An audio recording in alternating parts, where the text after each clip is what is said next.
Recently, there's been a bit of controversy around the rising of the shield hero, to the point where after only the first episode was released, people were all ready to viciously attack it. An easy example would be Nick Creamer, a writer at Anime News Network, who said of the series, "Burn it and salt the earth," and later went on to also attack the author, saying, and I quote, "This author isn't just angry at women, his bitter paranoia extends to basically everyone around him." In reaction to this, some fans of the series have lashed out angrily, and while this anger is understandable, calling people crazy SJWs and the like isn't really productive.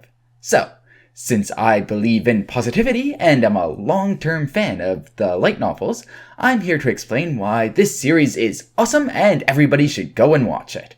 Or read it. Let's start with the fact that this series has great characters, and since some have mistakenly labeled this series as misogynistic, I'll talk about the woman first. When we originally encounter Raftalia, the series' main heroine, she's in a pitiful state, having suffered a great deal of abuse.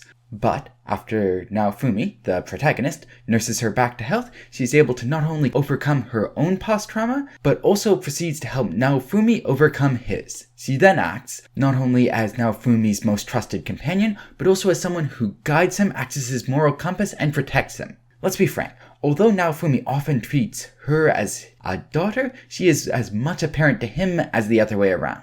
Then we have Philo, Naofumi's second companion, a bundle of pure joy and excitement who helps counterbalance Naofumi's more gloomy attitude. While a bit of an airhead, she is also extremely intelligent, and her innocent but blunt comments tend to cut through a lot of BS. As characters, Philo and Raftalia are not only well written, but also hardly damsels in distress. Hell, it's easy to see that Philo and Raftalia are far more powerful than any of the holy heroes at some points in the story, and these two are hardly unique either. From the Queen of Melamark, Mirelia, whose genius diplomacy and negotiating skills prevents several major wars, to the invader from another world, Glass, who easily holds her own against all the heroes upon their first encounter, to Kizuna, who acts as a great foil to Naofumi, this series is filled with badass female characters.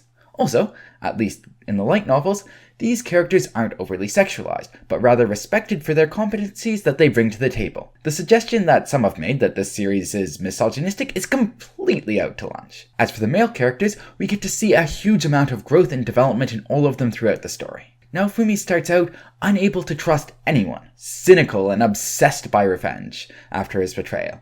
Through this story, though, we get to see him slowly come out of this bitter shell, to come to trust people again, learn to enjoy life again, and learn to grant forgiveness. With the exception of one certain psychopath. From his early days of, "I hate everyone and everything," we see him develop into someone who is much softer, to the point where he's jokingly referred to as the chef hero at one point, as he helps feed orphan children. I mean, he still enjoys going out and robbing bandits and maintains a wickedly sharp tongue, but he's progressing. As for the other heroes, they all start out as arrogant twits.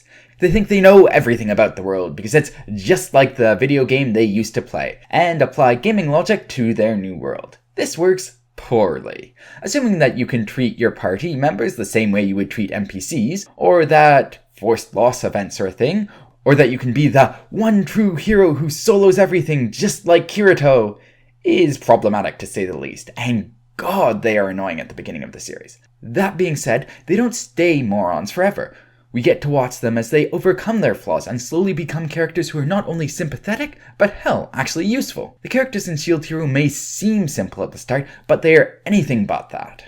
Next, let's talk about economics and governance. Yay! So, if you liked the traveling merchant stories from Spice and Wolf, or the village building of Reincarnated as a Slime, this series does both of those things. When Naofumi was back in Japan, he was more into making money in MMOs and running guilds than doing lots of fighting, and this carried over into the New World. There's actually significant periods of time in this story where Naofumi is just traveling around in a carriage, selling wares, making contracts, and hatching up money-making schemes. These schemes range from artificially creating a sense of shortage to drive up auction prices, to taking advantage of a market bubble, and while they're not as complex as something Hollow or Lawrence would come up with, they're nevertheless entertaining. Later, he also starts his own village and invests a significant amount of time in making it grow and prosper. These sections add a real spice of variety to the series, and the stories of Naofumi the scheming merchant and Naofumi the governor are just as interesting as Naofumi the shield hero. The type of playstyle in RPGs where you focus on things other than just fighting isn't often brought over to isekais with RPG elements, so it's refreshing to see it here.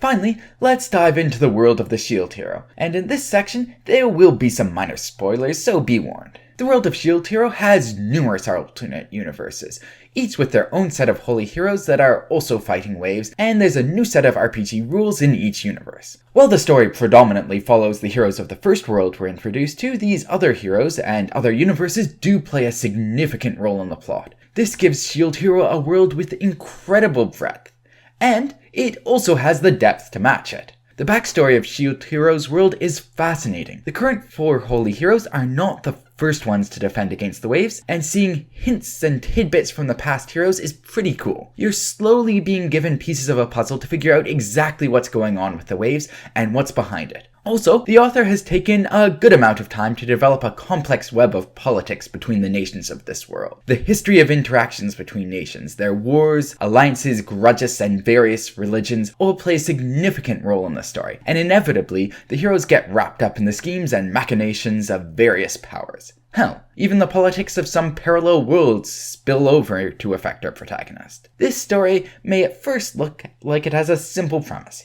Heroes fight monsters to save the world. Our protagonists seek revenge on those who wronged him.